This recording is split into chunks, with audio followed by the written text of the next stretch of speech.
Hi everybody, this is Lindsay from WindingRowCrochet.com, and this week we are going over the backgrounds for our crochet along to make the crochet painting. We're going to be covering a very simple background as well as how to crochet a background using a graph. If you enjoy this video, make sure you like, subscribe, and hit the bell for notifications of new videos, as well as leave me a comment letting me know what you want to see next. So let's go ahead and get started with the easier of the two backgrounds, which is for the sunflower painting. For this, you're going to need worsted weight yarn, and then I am using a size H crochet hook. The crochet hook's not super important. It's more important that you just simply get the size panel that you need, that you're going for. Our panel is going to be just a little bit smaller than 11 inches by 14 inches tall. And then I actually use the Red Heart Super Saver Ombre to get this kind of ombre look so that you get just a little bit of detail in the background, something very simple.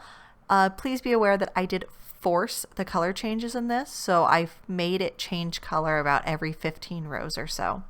So if you're looking for an exact pattern, you're going to want to make sure your gauge matches the gauge up in the corner. You want to chain 41. And then you are going to single crochet into the second chain from the hook, and in every chain across that will give you a total of 40 single crochet in this row. If you're not overly concerned about having the exact same gauge, then just chain until you have approximately 11 inches of chain, and then go back and single crochet across that chain.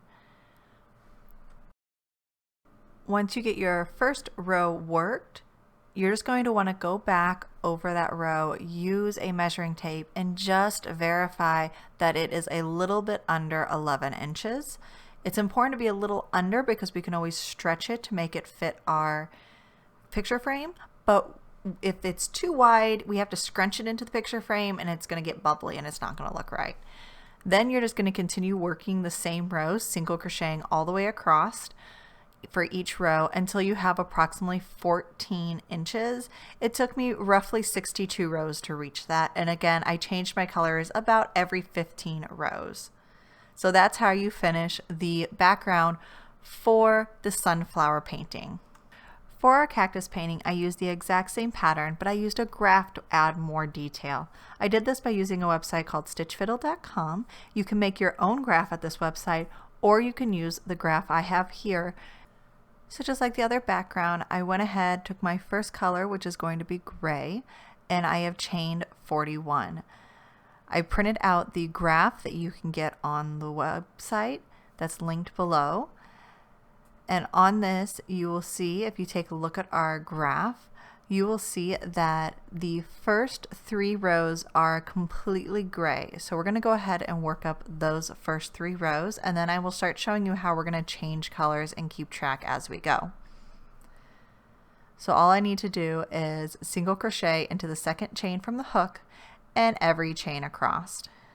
And I will repeat that for the first 3 rows. You'll just want to chain 1 and turn at the end of every row.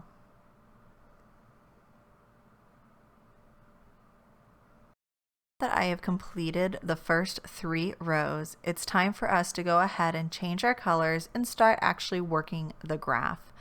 Now, I tend to like to work a graph looking at a graph, but I also wrote out the color changes for those of you who like to use a written pattern.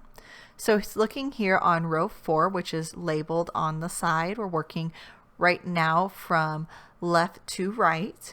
We're going to first start by working 5 rows in teal. Now the thing to remember is that we change our color in the very last stitch right before we actually start using that color. So I'm just going to pull up a loop like I'm making a single crochet, but instead that very last yarn over, I'm going to use the new color. It won't show up in this current single crochet we're doing, but it does leave us ready to use that teal into the next stitch. So now I will chain up with the teal, but also when you look at the graph, you're going to notice we're going to work 5 stitches of teal, and then we're going to go back to gray. So instead of cutting our gray and having to restart it, we're going to work over the gray yarn so it's right there where we need it when we need to start working gray again. And I'll show you how to do this. We're going to take our gray yarn and lay it on top of all of our stitches. So on top of that next row, we're going to lay the yarn. We're going to go around that yarn when we make our next 4 single crochet. See how we're working over that yarn? So now we're working the second stitch, the third stitch, the fourth stitch, and then when we get to the 5th stitch, it's our last stitch, so we need to change colors. So I will now yarn over with the gray and pull that through that last stitch. Now I'm ready to go ahead and start working my gray. I don't need my teal anymore. Actually, this pattern requires very little crocheting over a yarn color. Most of the time you're going to be dropping the color and picking it up later. But for the rest of this row, I'm just going to work the gray. And that's how simple it is to follow a graph. The 2 ways you can do it is you can follow the graph. I like to mark off my rows as I work them. Or if you go to the blog post, you're going to find a written pattern that looks like this. It's going to actually tell you what color yarn to start with, how many stitches to work in each yarn, when to change your colors, and how many more stitches to work in the new color. You could definitely use the graph, the written pattern, or both. So we've reached the end of row 4, and now we are just going to look at the graph once again to see how our next row is going to be worked. So you want to look for row 5, count how many stitches over we're going to work in the gray. We'll work those and then we'll switch back to teal. So we'll just chain 1 and turn and quickly work our gray rows. So now I have the gray rows done, and I want to go ahead and switch to teal, but of course the teal is way over there. So I'm just going to pull my yarn and loosely lay it over the top of my stitches once again. I'm going to work my next stitch where I will change colors. You just want to make sure you don't do this too tightly. Just kind of an easy tension. You're going to change colors over to your teal. And then we'll start working our rows of teal, but this time we're going to be working over the teal yarn as we use the teal.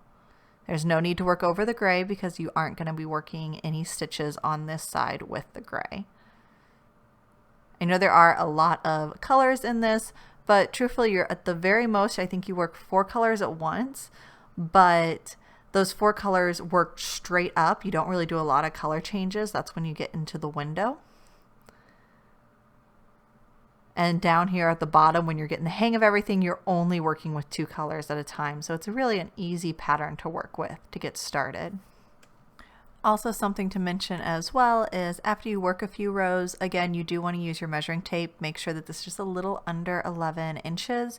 If you're not using a picture frame, then you don't have to worry about how wide it is.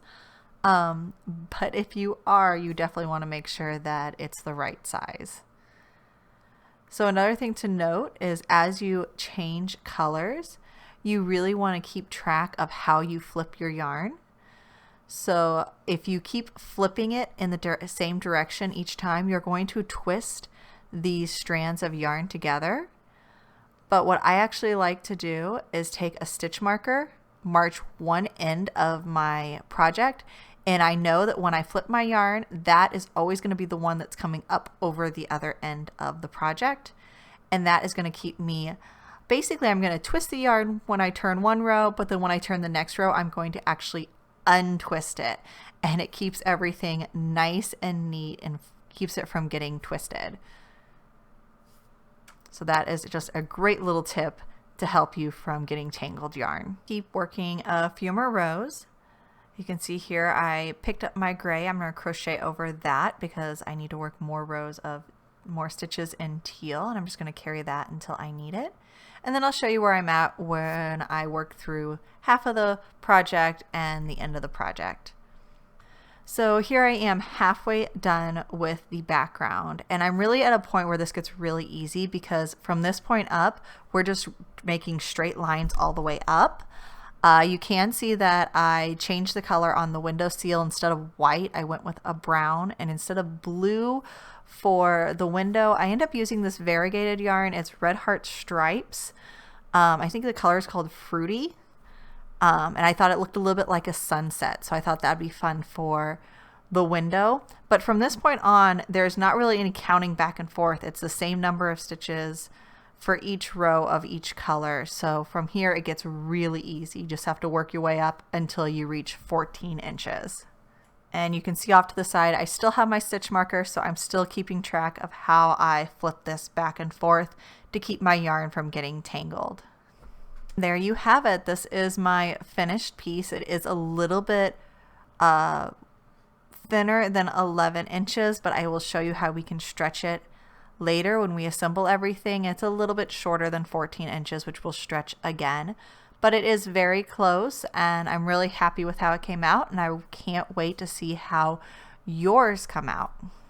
So let me know in the comments below how you got creative with your crochet graph, and catch you on week 2 of our crochet along.